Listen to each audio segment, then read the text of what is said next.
Com bé deies, també qui dona suport en aquesta vaga és el Sindicat d'Estudiants dels Països Catalans. Ens acompanya també Rosa Antònia, que és membre d'aquest sindicat. Bon dia, Rosa. Bon dia. Per què vos heu adherit en aquesta vaga, vosaltres?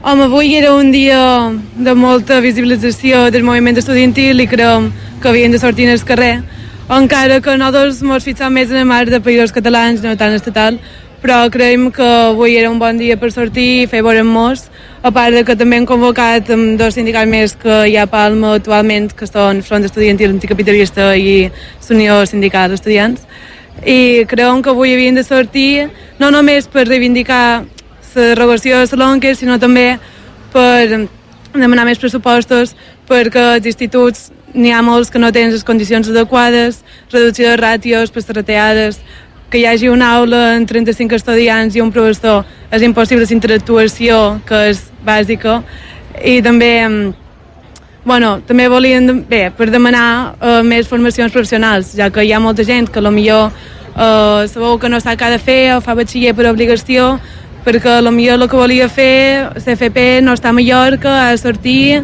o sabeu que no sap què ha de fer molt amb els seus estudis. Des del vostre punt de vista, com hauria de ser un futur pacte educatiu a nivell estatal?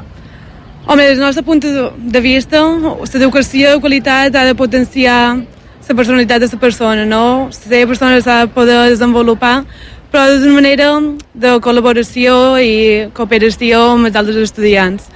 Ha de poder ser crítica, de poder saber pensar i saber dir que això no està bé o això està malament. Ha d'estar en català per poder potenciar la nostra cultura i la nostra, per dir-ho d'alguna manera. Però hem de dir, català per integradora. També nosaltres som mallorquins, però també som del món, no?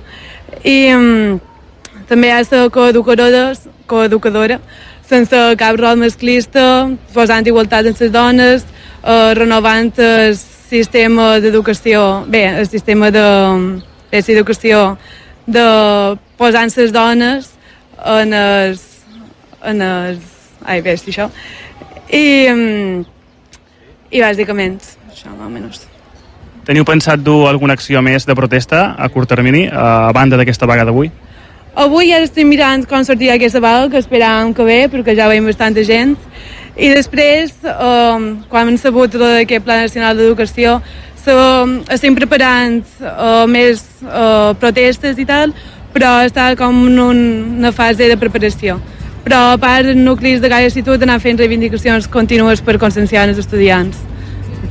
I de Rosa Antònia, del Sindicat d'Estudiants dels Països Catalans, gràcies, i te deixem ja anar cap amb els teus companys, perquè aquesta manifestació és a punt de començar, i sort a la vostra lluita. Moltes gràcies.